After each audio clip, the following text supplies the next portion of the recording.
Alors, si vous vous souvenez du cours sur l'harmonie vocalique, on a vu que dans la première règle, les voyelles dans la langue turque sont décomposées en deux parties.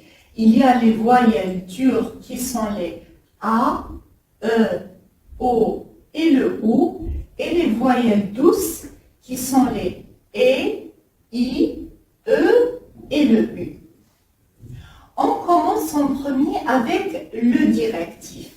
Alors, le directif, on l'utilise quand on veut exprimer, par exemple, une direction, c'est-à-dire le point d'aboutissement de l'action. On veut dire qu'on veut aller vers cet endroit, à cet endroit, c'est-à-dire on exprime une direction.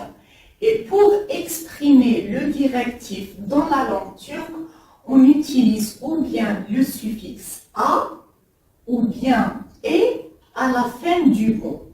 Et on rajoute le y quand le mot se termine par une voyelle. Donc, on ajoute ou bien le a ou bien le e à la fin du mot. Donc, on ajoute le a à la fin du mot quand la dernière voyelle du mot est une voyelle dure. Et on ajoute le e quand la dernière voyelle du mot est une voyelle douce. Donc, on va voir ça dans les exemples. Comme premier exemple, je vous ai mis « Je vais à l'école ». En langue turque, c'est « Okula gidiyorum ». Okul, c'est école. Gidiyorum, c'est « je vais », c'est tiré du verbe « gitmek ». Donc, gidiyorum, c'est « je vais ». Et ici, comme vous le voyez, on a rajouté le « a ». Okula, parce qu'on a voulu exprimer une direction. Je vais à l'école, vers l'école, en direction de l'école. Donc, on a utilisé le « a » puisque la dernière voyelle du mot est une voyelle dure. Donc, on a utilisé le « a ». Donc, okula gidiyorum. Comme deuxième exemple, je vous ai mis « Nous allons à Antalya ». Antalya, c'est une ville de la Turquie.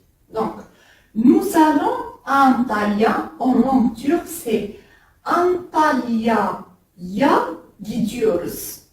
Je répète, « Antalya'ya gidiyoruz ». Alors ici, on a ajouté le Y puisque le mot se termine par une voyelle. Donc, et ici, bien sûr, on a mis le A parce que la dernière voyelle du mot est une voyelle dure. Donc, on a mis Antalya'ya gidiyoruz, c'est-à-dire qu'on va à Antalya, en direction d'Antalya. Donc, on a ajouté le Y et le A. Et pourquoi on a mis cet accent? Alors, cet accent, on le met par exemple quand on parle d'une ville. C'est quand on utilise un nom propre. Par exemple, Antalya, Istanbul, Izmir, etc. Les noms de villes. Alors, on ajoute l'accent entre le mot et le suffixe.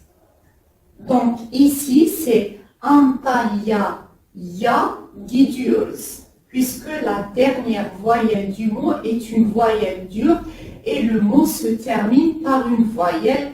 Donc, on a mis Antalya. Contrairement à ici, le mot ne se termine pas par une voyelle.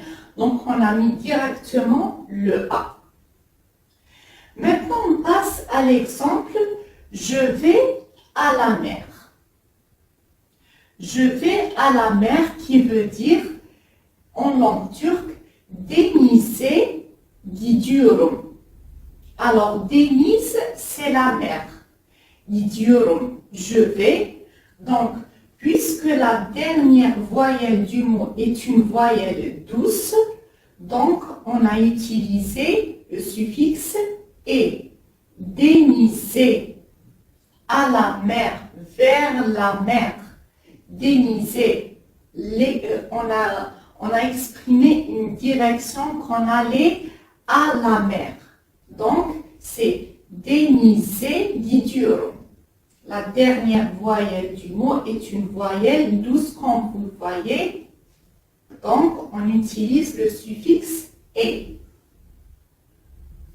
Et comme dernier exemple pour le directif, je vous ai mis « je vais au café ». En langue turque, « kafeye gidiyorum ». Alors, toujours gidiyorum, c'est « je vais », « café », c'est « café ». Donc, parfois, vous pouvez voir que même dans la langue turque, on écrit « café » de cette manière. « Café ». Il l'écrit parfois de cette manière, mais normalement, c'est le K, café, parce que ici, c'est le J en langue turque. Mais vous verrez beaucoup de gens, par exemple, quand vous sortez dehors, quand vous allez à un café, ils écrivent comme ça, café. D'accord, on revient à notre exemple. Alors, café gidiyorum. Alors ici, on a ajouté le Y. Le Y, pourquoi? Parce que le mot se termine par une voyelle. Mais on n'a pas mis d'apostrophe parce que ça, c'est pas un nom de vie, c'est pas un nom propre. Donc, on met simplement kafeye gidiyorum. C'est collé au mot. Kafeye gidiyorum. Et parce que la dernière voyelle du mot est une voyelle douce. Donc, on a mis le suffixe et. Donc, kafeye gidiyorum. Je vais au café. Donc, pour résumer le directif, on ajoute ou bien le suffixe a ou bien et. Et on ajoute le y avant si le mot se termine par une voyelle. On passe maintenant au locatif. Alors, le locatif, c'est-à-dire qu'on veut exprimer le lieu de l'action. C'est un lieu, le locatif. On utilise ou bien le suffixe da ou bien le suffixe de. Alors, on utilise le suffixe da quand la dernière voyelle du mot est une voyelle dure et on utilise le suffixe de pour exprimer le locatif quand la dernière voyelle du mot est une voyelle douce. On va voir ça dans les exemples. Alors, comme premier exemple, je vous ai mis « Je suis professeur dans cette école ». Alors, en langue turque, c'est « Bu okulda öğretmenim ». Alors, bu, c'est ce ou bien cette. En langue turque, c'est pour exprimer ce ou bien cette, on utilise bu. Okul, c'est école. Öğretmenim, c'est je suis professeur. Öğretmen, c'est professeur. Öğretmenim, c'est je suis professeur. Alors, comme vous le voyez, on a bu okulda öğretmenim. C'est-à-dire qu'on a voulu exprimer un lieu de l'action. Okulda, dans l'école, dans cette école, bu okulda. Et ici, on a utilisé le da, puisque la dernière voyelle du mot est une voyelle dure. Donc, on a utilisé le da. C'est-à-dire, dans cette école, okulda. Et ici, dans cet exemple, on a « Je mange un dessert dans ce café » qui est en langue turque « Bu kafede tatlı yiyorum ». Alors, bu kafede, c'est dans ce café, tatlı, c'est dessert, ou bien on peut dire bir tatlı, c'est-à-dire un dessert. Tatlı, yiyorum, c'est du verbe yemek, yiyorum. moi, je mange. Donc ici, on a utilisé le suffixe D, puisque la dernière voyelle du mot est une voyelle douce, qui est le E. Donc, on exprime le locatif ici par D. Bu café D, c'est-à-dire dans ce café. Bu café D. Donc, on utilise ou bien le suffixe da, ou bien le suffixe D pour exprimer le locatif dans la langue turque. Avant de passer à l'ablatif, je voudrais vous parler d'un point. C'est qu'il faut connaître le sens de la phrase pour exprimer, par exemple, le directif, le locatif, etc. Parce que, par exemple, comme on a vu dans le cours sur la construction de la phrase, on a vu deux phrases avec « je vais à la maison » et « j'ai oublié mon téléphone à la maison ». On a utilisé la même syntaxe, à la maison, mais le sens dans chacune des phrases était différent. Et ça se répercute sur la terminaison du mot dans la langue turque, c'est-à-dire une peut exprimer le directif et une peut exprimer le locatif. Donc, il faut bien connaître le sens de la phrase. C'est ça que je veux souligner. Donc, pour le locatif, ou bien da, ou bien de. Maintenant, on passe à l'ablatif. Alors, l'ablatif, c'est-à-dire, c'est l'origine de l'action. Ici, il y a un mouvement. C'est l'origine de l'action. On utilise ou bien le suffixe dan, ou bien le suffixe den. On utilise le suffixe dan quand la dernière voyelle du mot est une voyelle dure et le suffixe den quand la dernière voyelle du mot est une voyelle douce. Donc, comme exemple, je vous ai mis « je viens de l'école ». Je viens de l'école. En langue turque, « okuldan geldim ». Alors, ici, c'est-à-dire qu'on a voulu dire que je viens de l'école. Je viens de l'école. Donc, c'est l'origine de l'action. Donc, on a utilisé le suffixe dan, puisque la dernière voyelle du mot est une voyelle dure. Et ici, je vous ai mis, j'ai apporté du thé de Rize. Alors, Rize, c'est une ville ici en Turquie qui produit beaucoup de thé. Donc, en langue turque, c'est Rize'den çay getirdim. Alors, comme c'est un nom propre, c'est un nom de ville, donc on a mis l'accent entre le mot et le suffixe. Et quand la dernière voyelle du mot est une voyelle douce, on a mis le suffixe den pour exprimer l'ablatif, c'est-à-dire c'est l'origine de l'action. Alors, j'ai apporté du thé de Rize.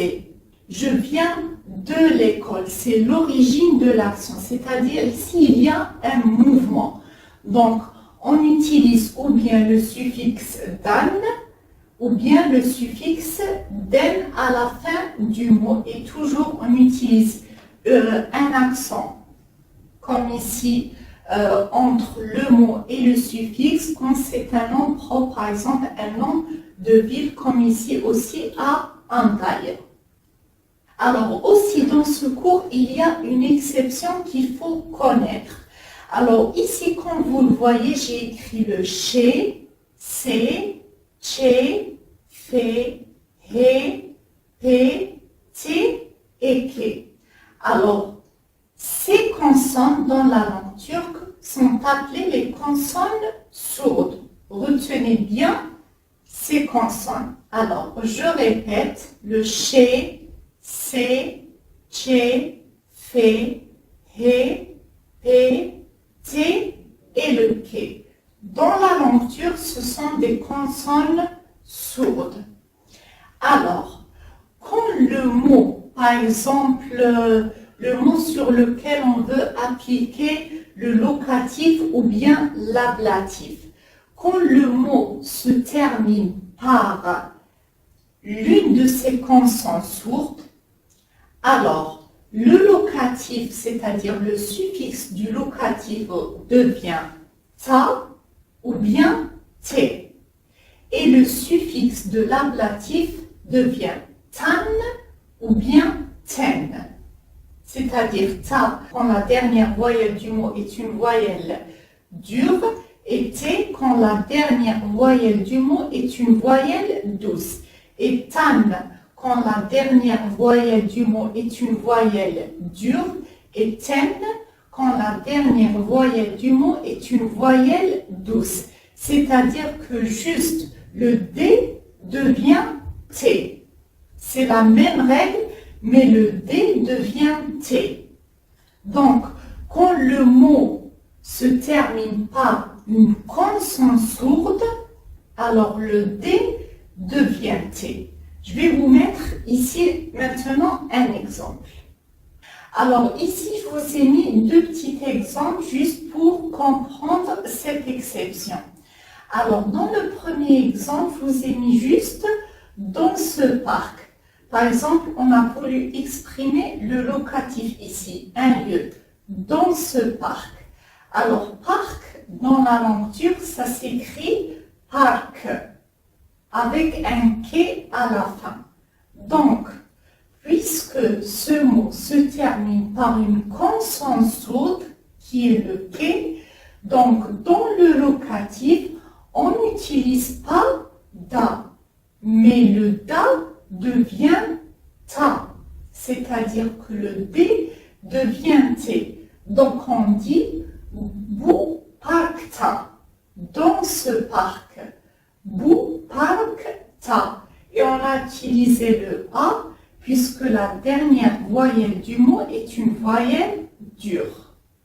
Donc, quand le mot se termine par une consonne sourde et qu'on veut par exemple exprimer le locatif, alors on utilise ou bien le suffixe ta ou bien le suffixe t. Alors ici comme deuxième exemple, je vous ai mis parktan geldim, c'est-à-dire je viens du parc. Alors ici on a voulu exprimer l'ablatif, c'est-à-dire qu'on utilise ou bien dan ou bien den. Mais puisque le mot se termine par une consonne sourde, donc le dan devient tan. Et tan et pas ten parce que la dernière voyelle du mot est une voyelle dure. Bien sûr, si la dernière voyelle du mot est une voyelle douce, donc le suffixe devient ten pour l'ablatif et t pour le locatif. C'est juste pour vous compreniez cette exception. C'est-à-dire que quand le mot se termine par une consonne sourde, c'est-à-dire ou bien chez, c'est, che, fe, he, pe, te ou bien ke, alors le suffixe dans le locatif devient ta ou bien te et le suffixe dans l'ablatif devient tan ou bien ten, c'est-à-dire le D devient T.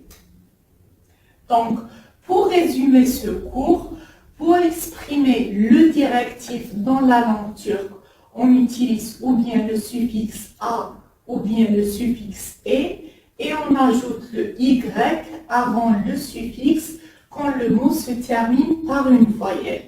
Pour exprimer le locatif dans la langue turque, on utilise ou bien le suffixe da ou bien le suffixe d. Et l'ablatif, on utilise ou bien le suffixe dan ou bien le suffixe den à la fin du mot. Et quand le mot se termine par une consonne sourde, alors le D dans le locatif et l'ablatif devient T.